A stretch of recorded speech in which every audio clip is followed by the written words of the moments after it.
New York Attorney General Letitia James now, New York Times writes it this way: Justice Department subpoenas office of Letitia James, a Trump nemesis. U.S. Attorney in Albany has issued 2 broad subpoenas to Attorney General Letitia James of New York, one related to her office's civil fraud case that resulted in a $500 million penalty against President Trump, according to 3 people with knowledge of the matter. The second subpoena related to another of the office's long-running cases against the National Rifle Association. Letitia James, through her lawyer Abbe Lowell, put out a statement saying it's a desperate example of the administration carrying out the president's political retribution campaign. We're back with the panel. Trey, what about this move and what it signals? She ran for office promising to target Donald Trump. Shockingly, New York voters elected her, and then she followed through on the promise. I hate to tell Abbe Lowell, but you can't target someone based on their political beliefs. That's actually a crime. Let's see if the grand jury finds one. But look, she wrote a check with her mouth that the rest of her is about to have to cash. All right, let's turn to redistricting. Steph, take a listen. Texas House again failing to reach quorum.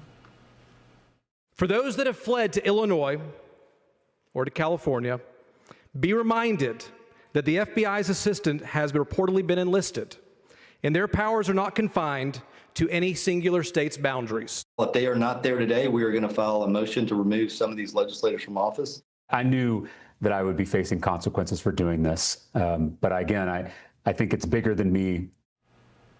Your organization, Steph, House Democrats prepare to go scorched earth on redistricting. Democrats have been bombarded for months by angry liberal voters demanding they tear up the old political rule book, cast aside norms and civility, and emulate President Trump's brute force tactics. Now, as they stare down what some see as a struggle for their party's survival, congressional Democrats are just as angry as their voters. So the question is, where does this end up? Well, it's pretty fascinating to hear the way Democrats are talking about this issue. Of course, for years, decades now, Democrats have historically been pushing for some of these independent commissions, sort of tying their own hands behind their back when it comes to redistricting, wanting to emphasize the need for nonpartisan groups to take control of this.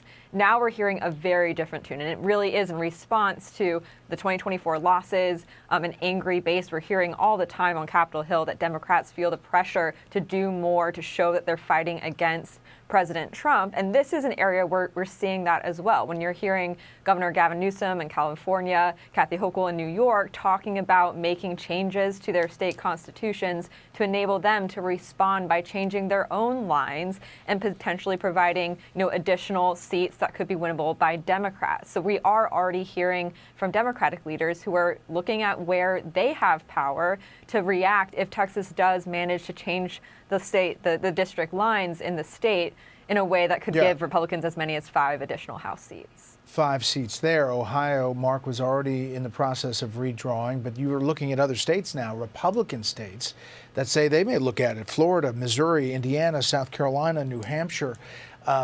When you do the battle, the mutual assured destruction of redistricting, Democrats don't have that much to redistrict compared to Republicans.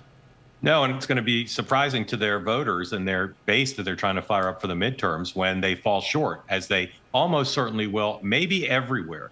California and New York are the ones people talk about the most. The legislative and other hoops they're going to have to jump through to make it happen there are very high, very broad. So I don't know if Democrats are gaming this out completely, but it does sure make them feel good to be able to rally and attack Donald Trump.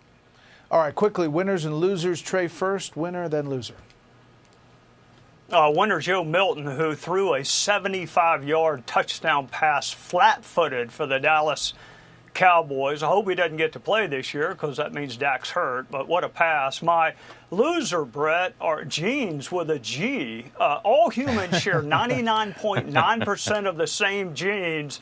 The fact that Sydney Sweeney has a little bit different 0.01% than you and I do may be important, but it's not controversial. Nice. Steph, winner then loser. Winner is anyone wanting to wear high heels to events at the Rose Garden thanks to the new patio that Trump has put in place there on the iconic Rose Garden area. And then my loser is J.D. Vance over the kayak gate situation in which Secret Service rose the river levels for a birthday kayaking trip. All right, quick, Mark, winner or loser? Bill Hemmer and his production team in Gaza, not in the Hamptons, and in Israel with a historic interview with Netanyahu, proving that Bret Baier's not the only one at Fox who can get big interviews. And loser are parents and bosses who have to enforce deadlines, because Donald Trump, on tariffs, on Russia, on everything else, he plays by different rules. It makes it hard to tell your kid, you got to meet your deadline, when President Trump almost never meets his.